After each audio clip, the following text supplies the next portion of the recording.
Et il y a quand même pas beaucoup d'offres là, de tissus autochtones sur le marché. Les miens sont un peu plus contemporains, mais je pense que ça répond quand même à un besoin, là.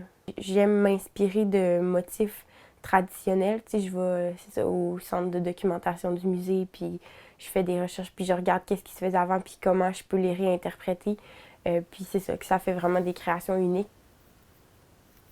Ben, j'ai toujours été intéressée par l'art, la culture, tout ce qui est de la commercialisation, de la mise en valeur de la culture aussi.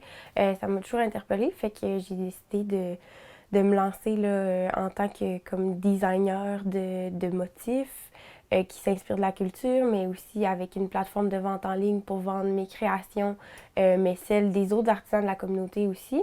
Puis là, je suis en train de développer aussi l'aspect de conférences, cours d'artisanat pour transmettre la culture.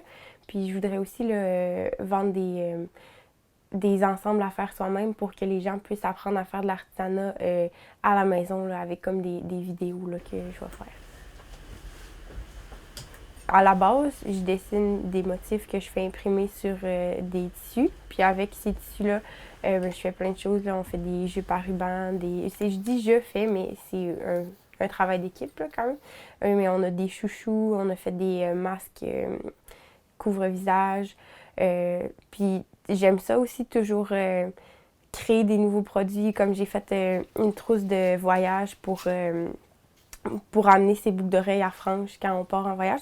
Mais je fais aussi là, de l'artisanat plus traditionnel, du perlage, un peu de broderie des fois. C'est vraiment ça qui a été le déclic là, de mon entreprise, quand j'ai découvert que je pouvais dessiner des choses qui pouvaient être transformées en tissu. On dirait que ça alliait ma passion pour le dessin puis la couture. L'entrepreneuriat, ça a comme toujours été assez présent dans ma famille. Fait que ça a toujours été quelque chose de possible, je pense, pour moi. Que je me suis rendu compte qu'il y a beaucoup d'artisans à Machetewiyat, mais il n'y a pas beaucoup d'artisans qui s'intéressent à la commercialisation. Je veux dire, je trouve que c'est comme des partenariats gagnant-gagnant parce que ben, eux autres, ils font ce qu'ils aiment. Puis moi, ben, je leur donne une belle vitrine, puis je leur donne accès à aussi des clients qui apprécient leur travail, puis qui leur donnent un prix juste pour ce qu'ils font. Dans le fond, c'est ça, j'ai une boutique en ligne, mais j'ai aussi sur Facebook puis sur Instagram où je partage des articles de blog qui présentent mes artisanes, des vidéos avec les produits de mes collections.